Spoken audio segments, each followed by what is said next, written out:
हाग्रामा महिलारिया खोमसिनि दूत आरो प्रमोद बर'आ गोजोननि दूत बिटिसिआव बिपिएफआ सरकार दानानैनो बर' आरो आदिवासीफोरनि गेजेराव दावहा जाबाय।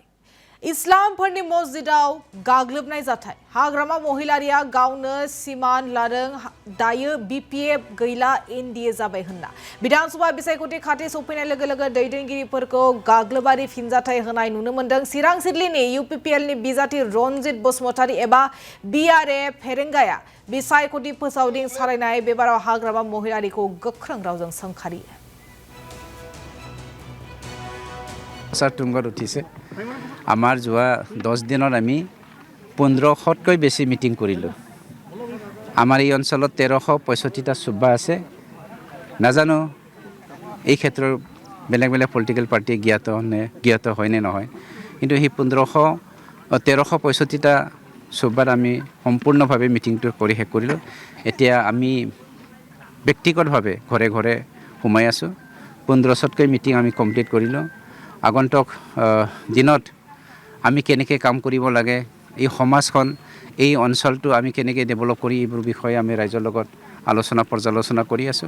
এটা কথা স্পষ্ট, প্ৰমোদ বড়ো ডাঙৰীয়াৰ নেতৃত্বত আমাৰ ইউপিপিএল দলে হিম পৰ্বতৰ দৰে জিলিকি উঠিছে।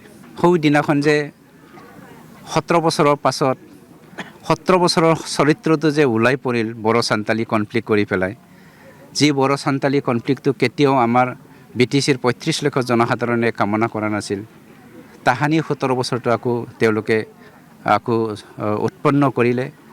মুছলমানসকলৰ মছজিদখন ভঙাবৰ কাৰণে হিন্দু মুছলমান বিভেদ আনিলে।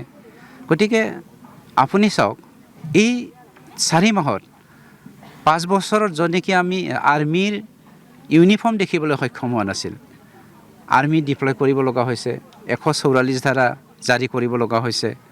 আপুনি চাওক, তাহানি 17 বছৰত কোকৰাঝাৰ টাউনত ডেকা ল'ৰাবিলাকে যি ব্যক্তিয়ে নহওক কিয় বাইক চলাই যায়, তেওঁলোকক হেলমেট পিন্ধিব দিয়া নাছিল। কিয়নো দুষ্কৃতিকাৰীক চিনি পাব লাগিব, মদাহীক চিনি পাব লাগিব, জুৱাৰীক চিনি পাব লাগিব, যি কাৰ্যটোৰ মাষ্টাৰ মাইণ্ডটো হাগ্ৰামা আছিল। আজিৰ দিনত কোকৰাঝাৰ টাউনত এনেকুৱা বেৰিকেড, তাত আপোনাৰ হেলমেট পিন্ধি যোৱাটো মানে দুৰ্ভাগ্যজনক বুলি ক'ব লাগিব, কিয়নো যিটো হাগ্ৰামাই নিবিচাৰে। আমি কওঁ এটাই কথা, হাগ্ৰামা ডাঙৰীয়াৰ এক্টিভিটিছ আৰু ইউপিপিএল দলৰ এক্টিভিটিছৰ মাজত বহুত পাৰ্থক্য আছে। প্ৰমোদ বড়ো ডাঙৰীয়া হ'ল শান্তিৰ প্ৰতিষ্ঠাপক, শান্তিৰ দূত। হাগ্ৰামা কিন্তু এন্ধাৰৰ দূত। প্ৰচাৰ তুংগত উঠিছে। আমাৰ যোৱা